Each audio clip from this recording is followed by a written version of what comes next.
Você já parou para pensar que a sua empresa pode estar pagando impostos a mais? O nosso sistema tributário é bem complexo e é comum as empresas pagarem mais do que o devido. Saiba que é possível recuperar os valores dos últimos 5 anos e reforçar o seu caixa. A Fortus Tax é especialista no assunto e já ajudou muitas empresas nos seus 18 anos de atuação. E o mais importante, você só paga pelo serviço depois que o dinheiro estiver na sua conta. Fortus Tax. Pagar o justo é o nosso forte.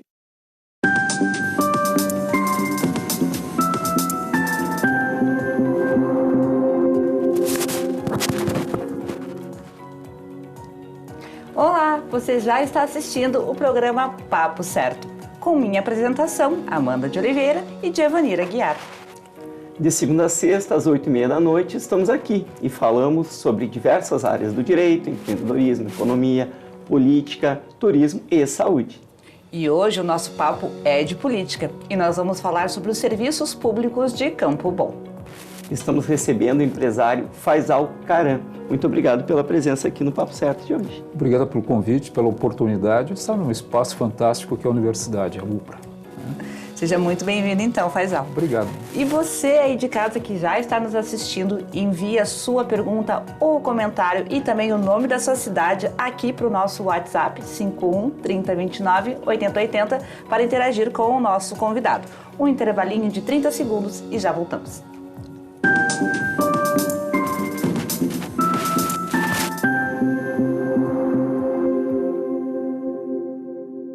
Tá difícil encontrar o profissional certo para a sua empresa? Precisa de alguém detalhista para aquela vaga no financeiro?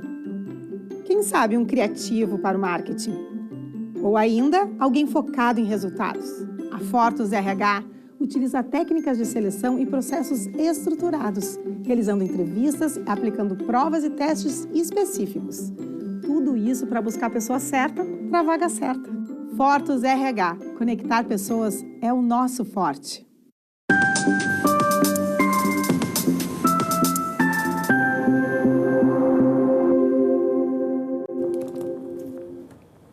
Voltamos e não se esqueçam que o Papo Certo também está sendo transmitido simultaneamente pelo YouTube e Facebook. E vocês podem compartilhar o nosso programa através dessas plataformas. Para começar o nosso Papo Certo de hoje, o senhor já foi secretário estadual da Educação, prefeito de Campo Bom por 2 mandatos, deputado estadual. Queremos lhe pedir, no papo de hoje, o senhor nos fale sobre diversas áreas, questões públicas, obviamente, começando pela educação. O que já foi e o que pode ainda ser feito para melhorar a educação? A educação é um desafio permanente, né? Principalmente nos dias de hoje, onde há a introdução do fator tecnológico pós-pandemia. Então, esse é um grande desafio. Quando prefeito em Campo Bom, estive de 2009 a 2016, nós começamos um processo de inovação utilizando novas tecnologias na sala de aula já em 2009, com a colocação de lousas interativas nos anos finais, 8º e 9º ano, e é um processo evolutivo, coisa que o próprio Estado, quando secretário de Educação, não tinha nas suas escolas. Então, o grande desafio hoje é fazer que a escola seja atraente, que a aula seja atraente, que o professor esteja conectado com o aluno. Isso é fundamental, falar a mesma linguagem do aluno, para que esse aluno tenha na escola algo atrativo. Não é somente o conteúdo, o aprendizado, porque hoje a informação ela vem de diversos meios, né, de acesso.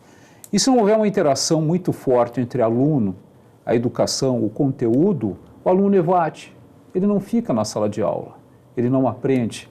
Então, o grande desafio que se tem hoje é usar a tecnologia para a sala de aula e ela ser atraente ao aluno, né? Não esquecendo o conteúdo, o aprendizado e assim por diante.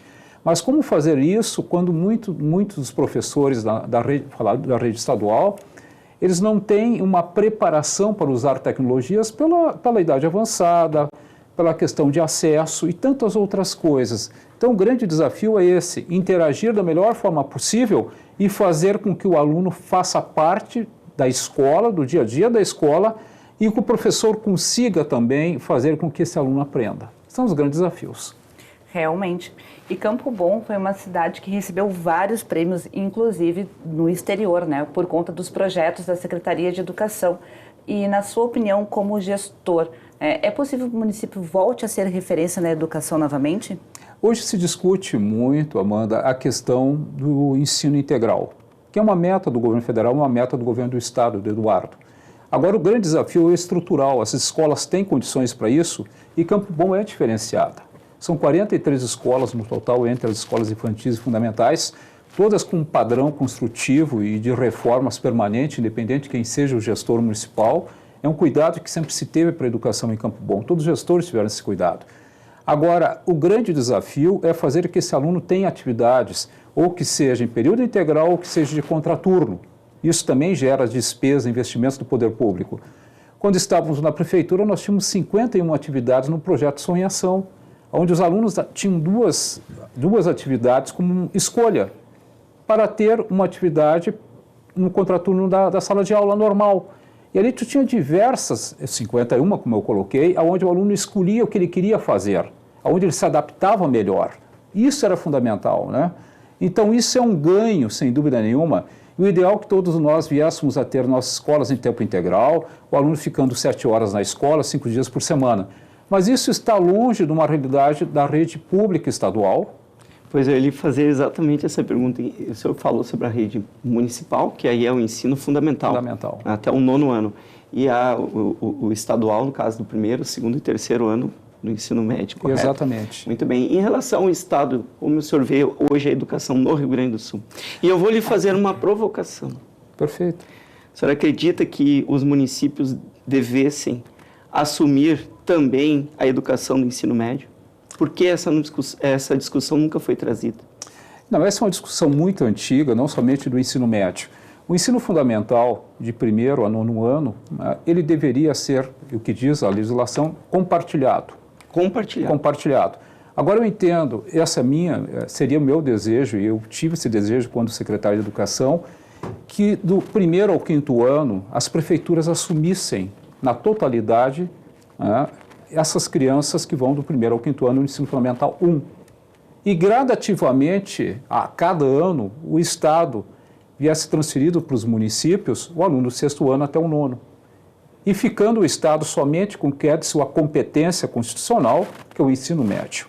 Isso atrapalha hoje a gestão do ensino a nível estadual, o Estado está do 1º ao 9º. Nós temos hoje 2.400 e poucas escolas no Estado, com modalidades diversas, que vão escolas da zona rural, escolas urbanas, escolas quilombolas, dos movimentos e assim por diante. Então, o Rio Grande do Sul é uma das maiores, está entre as 2 maiores redes do país no número de alunos, 800 mil alunos.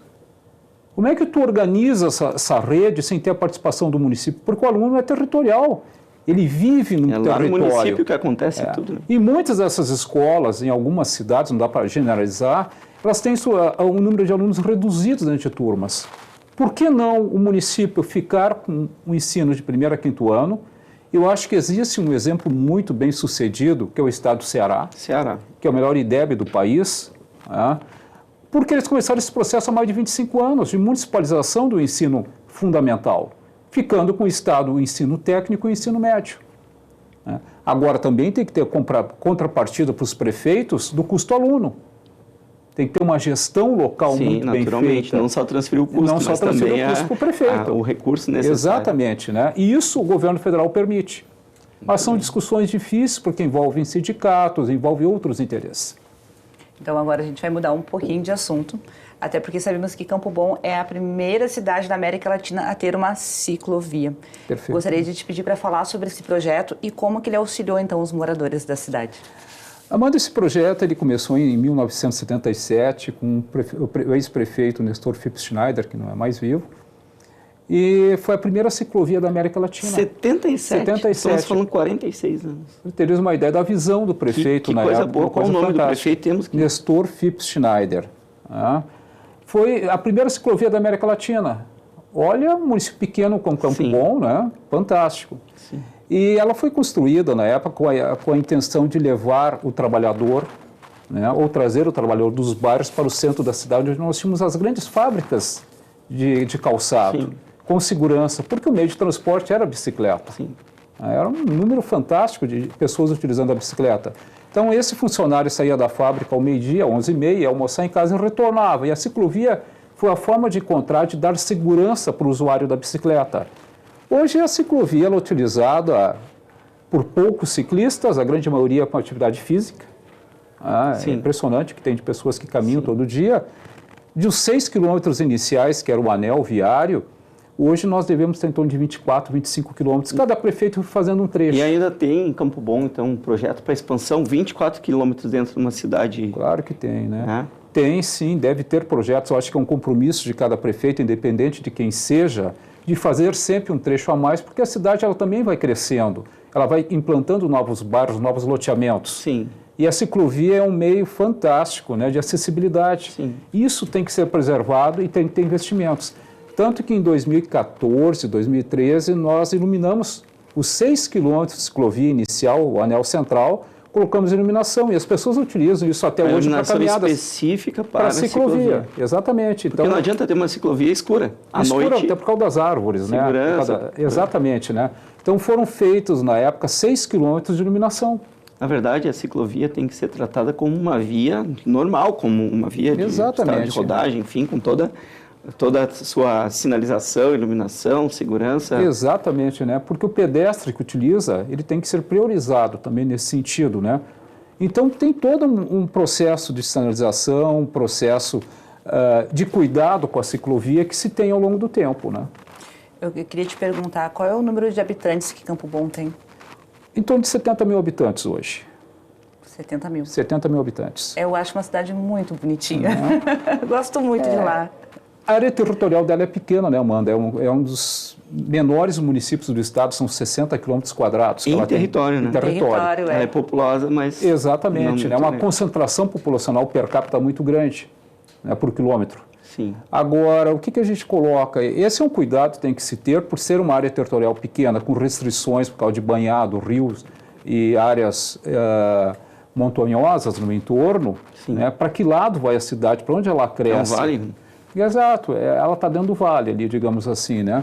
Então, por não ter território, tem que ter um olhar muito cuidadoso de que forma a cidade vai crescer, de que forma ela vai ter a mobilidade urbana dela, de que forma eu vou implantar loteamentos industriais, que futuro eu quero para a minha cidade, porque eu não venha a comprometer de não ter mais espaços físicos que permitam a instalação de novas zonas industriais, que é a máquina propulsora do crescimento, né? Que gera emprego e renda, assim por diante. Falando em emprego e renda, há ações voltadas às famílias de baixa renda em Campo Bom, que vivem em situações mais precárias? Todos os prefeitos, de uma maneira geral, sempre tiveram cuidado via assistência social, né, de trabalhar com essa população. Só que nos últimos anos a gente tem um agravamento em decorrência da própria pandemia. Há um movimento muito grande, infelizmente, hoje, de pessoas nos semáforos, nas sinaleiras, pedindo coisa que a gente não tinha em Campo Bom. Sim. Né, nós não tínhamos isso no passado. Isso aumentou muito nos últimos anos, em decorrência da crise do país como um todo e do empobrecimento dessas pessoas. Mas a cidade ela tem um número bem significativo de pessoas que recebem os programas sociais do governo federal, que eu acho que tem, minha opinião muito clara, ela tem que ter um limitador. Tu não pode ficar governo após governo colocando recursos nessa área sem fazer que essas pessoas venham para o mercado de trabalho e tenham formação, porque esse processo não vai terminar nunca. Isso custa muito caro para o país, que demanda mão de obra, mas não tem mão de obra porque o programa social, muitas vezes, faz com que tu fique numa zona de conforto, né? E não busque uma profissionalização. E nós temos essa carência em Campo Bom muito grande. A cidade ainda tem um parque industrial voltado ao setor coreiro calçadista que enfrenta uma grande dificuldade hoje, que é a mão de obra. Ela não existe, o jovem não quer ir para dentro da fábrica de calçados. Por N situações. Sim. Então, de como fazer com que essas pessoas não fiquem sempre recebendo a questão do assistencialismo do governo federal, né, demandando recursos que é de toda a sociedade, vamos colocar assim, todos nós pagamos por isso, e elas fiquem excluídas num processo, né, sem ter uma data limite para término. Sim. Realmente. E, Faisal, qual a infraestrutura de serviços públicos disponíveis hoje para a população de Campo Bom? Olha, por ser um território pequeno, uma cidade pequena, a infraestrutura da cidade é muito boa. E tem sido assim ao longo do tempo. Mas, como eu coloquei, nós temos que ter um grande cuidado de saber para que lado e como a cidade avança e se avança, governo após governo. toda vez que a gente cria um novo loteamento popular ou privado, nós temos que saber, bom, o município tem um aumento de arrecadação, mas também vem com isso a contrapartida de serviços públicos. Sim, exato. Tu tem vaga em escola, a unidade de saúde, tu tem creches e assim por diante. Tem um custo logístico que é muito maior do que a tua arrecadação. Eu não sou contra, mas eu acho que tem que ter um equilíbrio. Tá? E por ser um território pequeno, tu tem que ter o olhar de não matar áreas que possam, eventualmente, absorver a geração de emprego e renda na criação de zonas comerciais, zonas industriais e assim por diante, porque daí tu fica sem território. Sim, tá bem. Não é simplesmente só sair construindo e Não, é né? só isso, tem que ter esse olhar, né? O que te traz benefício para te manteres uma cidade bonitinha, como tu colocaste, chamada bem organizada, isso tem um custo. Ou tu vai aumentar o IPTU, a carga tributária, ano após ano, penalizando a sociedade, que já não aguenta mais pagar o tributo cada vez mais alto. Exatamente. É. E falando sobre saúde, o que precisa ser feito para a população ter um melhor atendimento? Infelizmente, Campo Bom regrediu nos últimos anos em saúde. Quando nós saímos, o nosso hospital tem sido um grande problema. Nos últimos 7 anos, tivemos no mínimo 5 gestores que estão judicializando ações contra o município. Tivemos há pouco mais de 2 anos a perda de 21 pessoas, no mínimo, por falta de oxigênio, erro humano. Muita gente. 21 pessoas durante o Covid. Então, que também será um passivo no futuro para o município. Mas o que eu coloco é que saúde sempre vai ser prioridade e ela é difícil de atender as expectativas das pessoas. Tu só vai na unidade de saúde, vai no hospital quando tu precisa. Ninguém vai lá para passear ou passar tempo, né? Tu vai porque tu precisa. Tu tem que ter um atendimento. O último investimento que foi feito em saúde no município de Campo Bom foi feito quando a gente era prefeito na construção de uma UTI. 10 leitos para 70 mil habitantes é muito pouco. Nossa, e de lá para cá não houve investimento nenhum, porque o hospital de Campo Bom nunca teve uma UTI. A população termina tendo mais um sofrimento, que é o deslocamento para outros centros. Sim, o exemplo é Canoas, que acaba sendo referência para média e alta complexidade. Sim. E o Vale dos Sinos, e aí nós temos um município vizinho, que é Novo Hamburgo, hoje um polo médico. Isso é muito legal, porque Novo Hamburgo hoje tem gerado mais de 9 mil carteiras assinadas somente nessa área médica. Porque vem com isso laboratórios, vem técnicos, vem exames, N coisas assim, e se torna uma fonte importante para o município na área da arrecadação, Sim. porque é um tributo, né, com valor agregado. Eu tenho minha última pergunta desse bloco para ti, Faisal. É em relação à segurança pública, que é um outro grave problema da nossa sociedade. Qual é o caminho para amenizarmos essa situação? Esse é um desafio muito grande, Amanda, porque eu lembro, quando eu vim morar em Campo Bom, nos anos 88, 89, nós tínhamos em Campo Bom um quartel da Brigada Militar com mais ou menos 84, 85 soldados e uma população de 45 mil habitantes. Hoje são 70 mil para 23, 24 soldados. Nossa. Caiu pela metade, e quase dobrou. Exatamente. E isso que durante o mandato nós ainda fomos obrigados, porque o Estado estava fechando o quartel da Brigada Militar, porque ele era privado e pagava-se aluguel. Nós compramos o prédio e passamos para o Estado, senão nem Brigada Militar nós teríamos em Campo Bom, que é um agravante. Claro que as tecnologias, as ferramentas de TI hoje ajudam o combate ao crime, sem dúvida nenhuma. Mas se não tivermos efetivo, não adianta, um efetivo qualificado, preparado para isso. E hoje a grande dificuldade, sem dúvida nenhuma, é a questão das facções, que de uma maneira geral, não somente em Campo Bom, mas no estado todo, criaram raízes e a tendência é só aumentar. Como que o poder público vai enfrentar isso nos próximos anos? Os presídios sem espaço, é o prende e solta da justiça e assim por diante.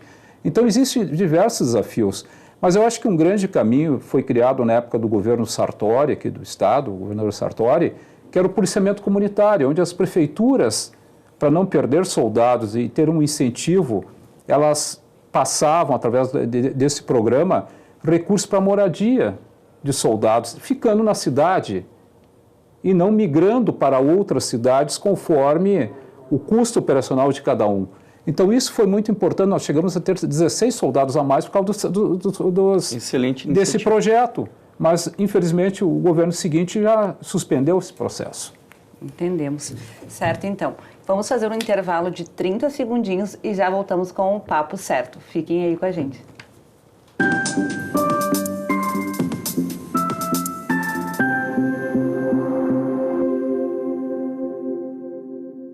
Em tempos de juros altos, margens reduzidas e incertezas, rever estratégias é fundamental para manter o seu negócio competitivo.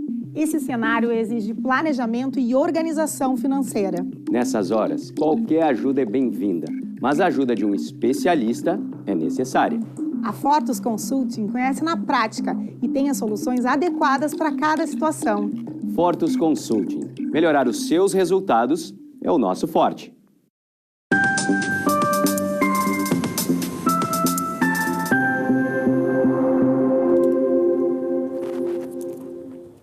Já estamos de volta e também estamos transmitindo o Papo Certo pela Rede Litoral de televisão, através do canal 6 da NET Claro Litoral, canal 521 da NET Claro e 513 da Vivo. Como o senhor vê os principais desafios de inovação e tecnologia no Vale dos Sinos? Cada vez mais as empresas precisam investir em tecnologia. É o valor agregado do produto final que traz a diferença no mercado, né? A inovação. E Campo Bom, ele tem uma certa logística e um privilégio, porque nós possuímmo ali duas universidades muito próximas, que é a Fevale e a Unicinos, tendo a Facate de Taquara, que está no Paranhana. Mas eles estão muito integrados nessa situação toda. E uns anos atrás, a Prefeitura fez uma parceria com a universidade, criando o Tech Park, um parque de inovação, onde estão instaladas várias empresas voltadas à área de tecnologia. E ali dentro também existem as incubadoras industriais, 2, 3 prédios que foram construídos ao longo do tempo. O que eu lamento é que existia um projeto de termos ali uma extensão do terceiro campus da universidade e ele não saiu do papel. Saiu o curso de veterinária num prédio que é da Prefeitura, que foi adquirido quando a gente estava no governo. Mas o projeto é de termos ali o terceiro campus na universidade. A gente sabe que pós-pandemia, número de alunos, formação em AD, tudo isso interferiu no investimento, mas eu acho que Campo Bom tem que retomar esse processo de discussão de ter uma extensão universitária dentro do nosso município, que isso gera muita renda e muito emprego. Agora, mudando um pouquinho de assunto, tu como empresário, né, queria te pedir para nos apontar o que poderia ser feito para ajudar, então, os empreendedores da cidade. O primeiro passo, sem dúvida nenhuma, Amanda, seria a formação de mão de obra voltada ao segmento que a sociedade ou que os empresários precisam. Na parte mecânica metal, precisa-se mão de obra. Na parte calçadista, a mesma coisa. Na parte moveleira, né, que são os fortes da cidade. Agora, tu só pode fazer isso se tu tiver a formação de mão de obra. E aí entra o 5S, entra o Sebrae, o Senai, entre outros, mas para isso o poder público tem que investir. Olha a dificuldade que tem hoje um mercado de ter uma profissão tipo um açougueiro, um padeiro de qualidade, que é o diferencial na hora de produzir o alimento e o valor agregado de consequência. A dificuldade é ter formação. Então esse é o grande desafio. O universitário que o senhor comentou seria realmente de grande valia para o município. Sem dúvida nenhuma, essas parcerias de formação, mas principalmente com o Senai e o Sebrae. Senai e Sebrae. Que são formadores de mão de obra, mas que nos últimos anos ficaram meio de lado nesse processo com o poder público, não somente local, mas a nível nacional, por questões de estrutura e de prioridade de governo. Agora, nós temos que ter, sem dúvida nenhuma, essa formação local para ter mão de obra no nosso município, que não precise importar de municípios vizinhos, ficando a riqueza dentro do município na sua origem. Sim. Senão tu fica muito fragilizado. Empresas que vêm de fora ali se instalam, trazem mão de obra de fora, o teu morador de Campo Bom... A renda vai para fora também. Vai para fora. Então, esse é o grande desafio, formar mão de obra conforme a necessidade do empresário, por segmentos. Excelente. Agora vamos falar sobre lazer e turismo e cultura, que são atrativos para os turistas. Quais, então, esses principais atrativos de Campo Bom?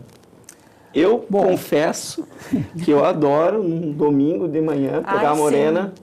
Vamos fazer um passeio em qual município? Aí eu pesquiso. Sigo algumas redes aí com as dicas. E o que nós podemos fazer em Campo Bom neste domingo? Olha, a cidade, ela, de uma maneira geral, ela é muito atrativa. E Campo Bom tem um rótulo de ser uma das cidades mais quentes do estado, ou se não a mais quente, Mais né? quente. Sim, realmente. Que não é verdade, Amanda. Forno bom. Forno bom, né? Forno bom. Nós somos carentes, sem dúvida nenhuma, na área de turismo, a gente tem muita carência, né? Porque nós não possuímos algo que a natureza nos deu. Infelizmente, a gente não possui. Mas nós possuímos parques, áreas verdes bastante extensas, que a população compartilha. A gente nota muita placa de fora nos finais de semana. Sim. As pessoas com sua cadeirinha, com seu chimarrão. Que ela é uma cidade muito simpática. Como Exatamente, a Amanda né? falou. Sim. Então, vamos almoçar em Campo Bom, vamos fazer um passeio no O parque. grande gargalo é tu fazer as pessoas gastarem em Campo Bom, porque turismo é isso. Sim. E não pode somente eu sentar numa praça ou num parque e tomar meu chimarrão, E ir que embora. legal, e ir embora. Né? Mas tem um custo estrutural para ter aquilo Com ali de certeza, manutenção. Um restaurante, pontos turísticos também na cidade, cultural. Exatamente. Então, o ideal é que as pessoas viessem para lá e gastassem. Porque elas vão fazer isso em outro município. Né? Mas aí tu tem que ter uma rede de suporte, de restaurantes, de lancherias, com qualidade, preparados para receber o turista em si. Né? A cultura do turismo. A cultura, e ela tem que ser atraente e ser estimulada de forma permanente. Né?